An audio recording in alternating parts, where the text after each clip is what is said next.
In this video, let's take a close look at the whole story behind the Lynxley family in Zootopia 2. Waterfolk, like foxes, are lesser mammals. If I say they helped a dangerous snake, no one will care what we do. Their wicked scheme rests on a huge lie from history, one that's meant to keep their elite position in society and their grip on running the city strong. At the heart of it, the Lynxleys trace their family line back to Ebenezer Lynxley, who's shown in the movie as the big hero who founded Zootopia itself and came up with the weather walls. That's the key technology that creates separate climate zones, letting all sorts of animals live comfortably in their own preferred environments. This all happened about 100 years before the main events of the film unfold, back when Ebenezer was still around and pulling strings. But to grab power for himself and lock it in for his kids and grandkids down the line, Ebenezer pulled off something truly awful. He set up the actual inventor of the weather walls, the real brains with the original ideas and blueprints, as the bad guy of the story. That inventor was a genius snake named Agnes, who turns out to be the great-grandmother of Gary, the snake character we meet later in the movie. Agnes had the whole thing worked out perfectly. She just needed someone with money to back her, invest in it, and turn her vision into something real that everyone could use. Instead, Ebenezer spotted the massive potential in her work and decided to take it all for himself. He faked the patent to claim it as his own invention, swiped every last design and detail, and then framed Agnes for murdering his own tortoise maid. That's right, he killed his maid himself and pinned the crime squarely on Agnes. Since she was a snake, and folks back then were quick to believe the worst about reptiles, nobody doubted his story for a second. With that, Ebenezer sparked the exile of every reptile from Zootopia, forcing them all out and turning the city into a mammals-only zone. That move locked in the Lynxleys' control for generations to come, and as a final twist, the old reptile neighborhood got buried under a blanket of snow, erasing any trace of what used to be there. The current head of the Lynxley family, Milton Lynxley, along with his kids Catrick, Kitty, and Pabred, will stop at nothing to keep this dark secret buried deep and away from everyone's eyes. The whole story really gets rolling when Gary the Snake makes a bold move to snatch the Lynxley family journal, which holds every single detail of the real events, the full truth about what actually happened and who actually deserves credit as the true founder of Zootopia and the creator of those weather walls. We aren't the bad guys. They are. And this journal holds the secret that will prove it. As Judy and Nick start piecing things together, sniffing out clues and digging into what's really happening behind the scenes, Milton and his family pull strings using all their clout to paint Judy and Nick as partners in crime with Gary, making them wanted fugitives on the run from the Zootopia Police Department itself. The Lynxleys are loaded with cash and wield massive influence across the city, which lets them pretty much dodge any consequences and call the shots on whatever they please. They even hand-picked and now control Winddancer, the brand new mayor of Zootopia, installing him in office just to flex their dominance and prove how far their reach extends into every corner of power. I will say this once, Brian. You will retrieve the journal and bury them. Or maybe I chose the wrong mayor.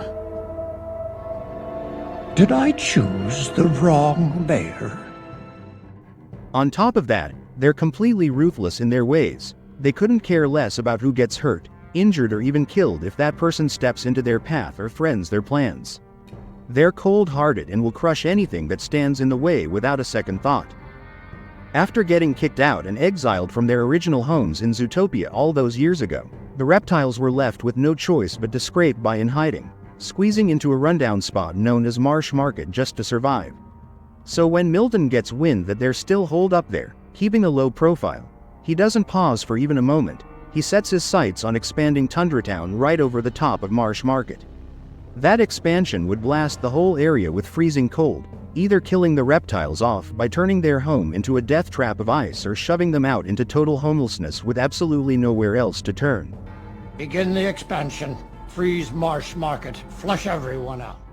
And this isn't some one-off act of cruelty from them either. They've pulled similar stunts before, deliberately stretching out controlled zones like Tundra Town time and again to squeeze the reptiles tighter, leaving them with less and less space to exist. It's all just another layer showing exactly how heartless and purely evil their intentions truly are. The twist villain who shakes up the whole film is Pabred Lynxley, the youngest son of Milton. He comes across right away as the black sheep of the family, kind of gentle and likable in how he interacts with everyone, clumsy with those small accidents like stumbling around or dropping things that make him seem awkward and totally out of place among his more ruthless relatives, and he was helping Judy and Gary uncover the truth about his family.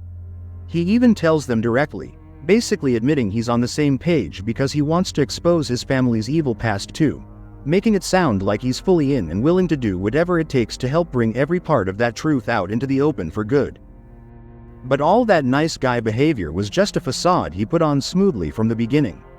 In reality, he wanted to do the complete opposite. He acted like their close friend on purpose, spending time with them and building their trust bit by bit so he could quietly track down the exact hiding place of the real patent, that one vital document with all the proof of what actually happened. Once he finds it, he plans to burn it completely to ashes, leaving no trace behind and making sure nobody can ever uncover the real story or use it against his family. The betrayal hits Judy and Gary right at the end, when he turns on them without warning after they've let him get so close. It all comes from him being overlooked and ignored in his own family his whole life, always feeling like the odd one out, so he's desperate for his father's approval, something he's never really earned, and he figures this scheme will finally win back their respect and make him feel like he belongs with the Lynxleys again. I know, it's messed up, but this is my chance. I have to take it.